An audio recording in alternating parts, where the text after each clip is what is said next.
Okay students, तो आज हम इस वीडियो में आपको न्यूमेरिकल 11.7 जो है वो बताएंगे। इससे पहले हमने 11.1 किया था, 11.2 किया, 11.3 किया और उसके बाद हमने 6 तक आपको होमवर्क भी दिया था।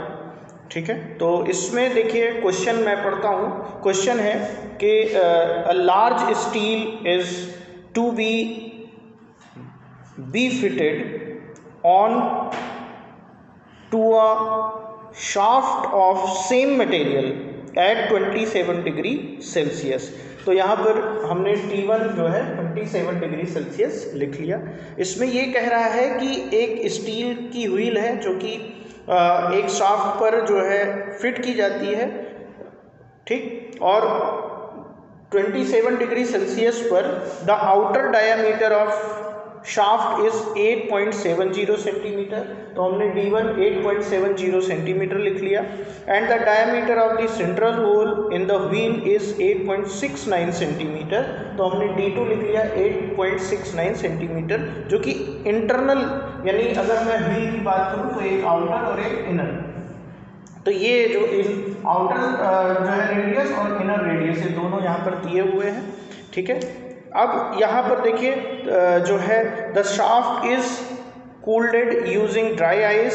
ठीक है, तो वो कोल्ड हो रहा है, ड्राई आइस के थ्रू उसको हम कोल्ड कर रहे हैं। ठीक, at what temperature of the shaft does the wheel slip on the shaft, assuming coefficient of linear expansion of the steel to be constant over the required temperature range। और इसमें alpha steel का जो दिया हुआ है temperature coefficient वो 1.2 × 10⁻⁵ degree पर degree kelvin दिया हुआ है।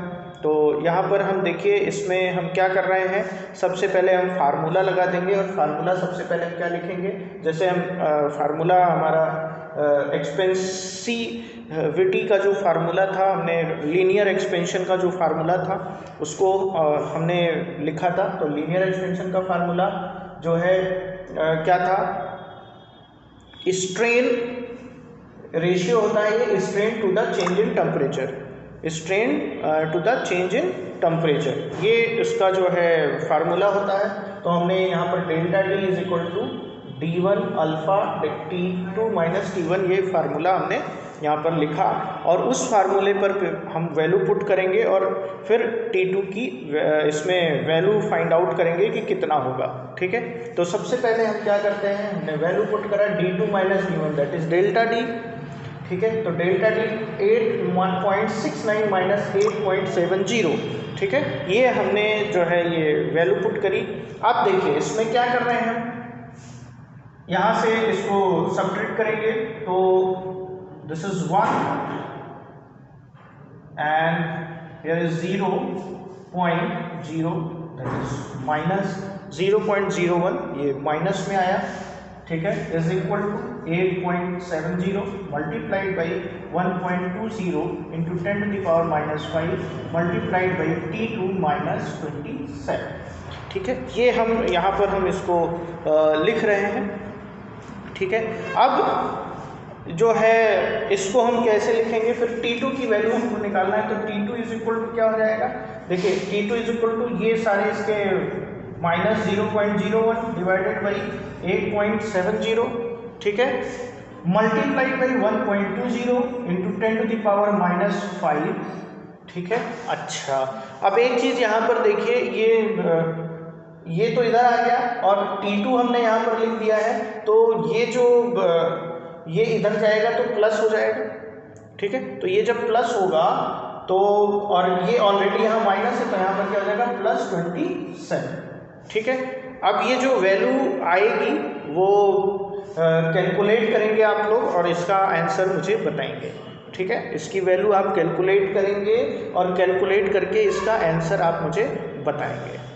ठीक है, सेम एज इसमें दूसरा क्वेश्चन जो है वो 11.8 में देखिए क्या है, एक्सरसाइज 11.8। ठीक, तो 11.8 जो है इसमें कहता है कि एक होल है, a hole is drilled in a copper sheet, the diameter of the hole is 4.24 centimetre at 27 degree Celsius. ठीक है, तो यहाँ पर हम जो है इसको लिख लेते हैं T1 और D1। ठीक है, तो यहाँ पर T1 की वैल्यू 27 डिग्री सेल्सियस और D1 की वैल्यू यहाँ पर कितना दिया हुआ है, यहाँ पर दिया हुआ है 4.24 सेंटीमीटर, 4.24 सेंटीमीटर। ठीक है, उसके बाद देखिए what is the change in diameter, what is the change in diameter of the hole when the sheet is heated to 227 degree Celsius. ठीक है, तो यहाँ पर D2 भी दिया हुआ है, D2 निकालना है हमको और T2 यहाँ पर दिया हुआ है 227 डिग्री सेल्सियस। ठीक है, तो अब आपको क्या करना है, कोफिशिएंट ऑफ लीनियर एक्सपेंशन आपको दिया हुआ है और वो दिया हुआ है 1.7 इंटू 10⁻⁵, यानी alpha is equal to, alpha किसका, कॉपर है, तो यहाँ पर कॉपर हम C लिख देते हैं और ये दिया हुआ है 1.70 इंटू 10⁻⁵ डिग्री पर डिग्री केल्विन। ठीक है, ये दिया हुआ है। अब इसमें आपको क्या करना है कि जो आपको फार्मूला कौन सा लगाना है, सेम फार्मूला आपको लगाना है। अब देखिए एक चीज़ और, इसमें जो होल है ये कॉपर शीट का ये टोटल होल है, तो इसमें हम क्या निकालेंगे, इसमें सबसे पहले एरिया एक्सपेंशन निकालेंगे। ठीक है, लीनियर एक्सपेंशन इसमें दिया हुआ है। ठीक है, तो लीनियर एक्सपेंशन और जो है बीटा और अल्फा में जो फार्मूला होता है, रिलेशन होता है, beta is equal to 2 alpha होता है। तो यहाँ पर आप बीटा निकालिए और एरिया एक्सपेंशन निकालिए। ठीक है, तो एरिया एक्सपेंशन के लिए हम सबसे पहले A1 इज इक्वल टू क्या हो जाएगा, पाई आर स्क्वायर यानी पाई डी स्क्वायर ओवर 4। ठीक है, तो A1 निकाल देंगे, पाई D1 स्क्वायर ओवर 4 कर देंगे और यहाँ पर पाई की वैल्यू पुट करेंगे और multiplied by D1 4.24 whole square and divided by 4। ये A1 आ गया। A2 आपको पता नहीं है क्योंकि D2 आपको नहीं पता है, तो A2 इज इक्वल टू नहीं पता। ठीक है, उसके बाद जब आप डेल्टा, यहाँ पर देखिए फार्मूला कौन सा लगाएंगे, फार्मूला सिंपल फार्मूला एकदम लगाना है आपको, delta A is equal to A1 beta T2 minus T1, ये आप यहाँ पर लगाएंगे फार्मूला।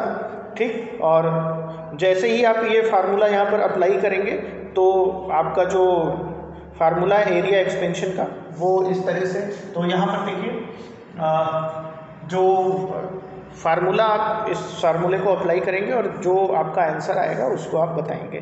ठीक है, तो सबसे पहले हम क्या करते हैं, यहाँ पर A2 माइनस A1 यानी डेल्टा D। ठीक है, तो डेल्टा A, तो डेल्टा A आपको जो है पता नहीं है, तो डेल्टा A नहीं पता है तो आप क्या करेंगे, डेल्टा A नहीं पता है तो आप लिखेंगे A2 माइनस A1। ठीक है, तो A2 माइनस A1 लिखेंगे। मैं एक बार इसको रफ करता हूँ। ठीक, ये इसको रफ कर देता हूँ।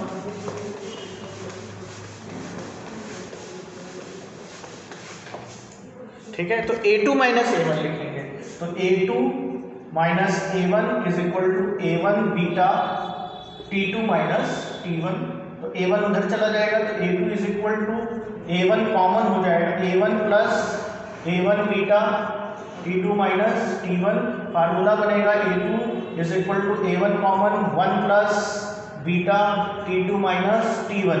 ये फार्मूला आप अप्लाई करेंगे और इस फार्मूले पर आप वैल्यू पुट करेंगे और A2 निकालेंगे, और जब A2 आ जाएगा आपका तो उस A2 से आप क्या करेंगे, फिर इस फार्मूले पर वैल्यू पुट करेंगे। अच्छा, बीटा यहाँ से, इस बीटा यहाँ से वैल्यू मिल जाएगी आपको, बीटा की वैल्यू यहाँ से आपको मिलेगी। ठीक, और A2 की वैल्यू आपको जब यहाँ से निकल आएगा तो A2 की वैल्यू यहाँ से निकालेंगे, A2 is equal to pi D2 square over 4, तो D2 की वैल्यू आपको यहाँ से मिलेगी, A2 की वैल्यू पुट कर देंगे तो D2 की वैल्यू यहाँ से आ जाएगी और यही आपसे पूछा जा रहा है। ठीक, तो ये दोनों न्यूमेरिकल आप करेंगे और इसका आंसर आप हमको बताएंगे, फिर हम आपको अगला होमवर्क देंगे। Thank you.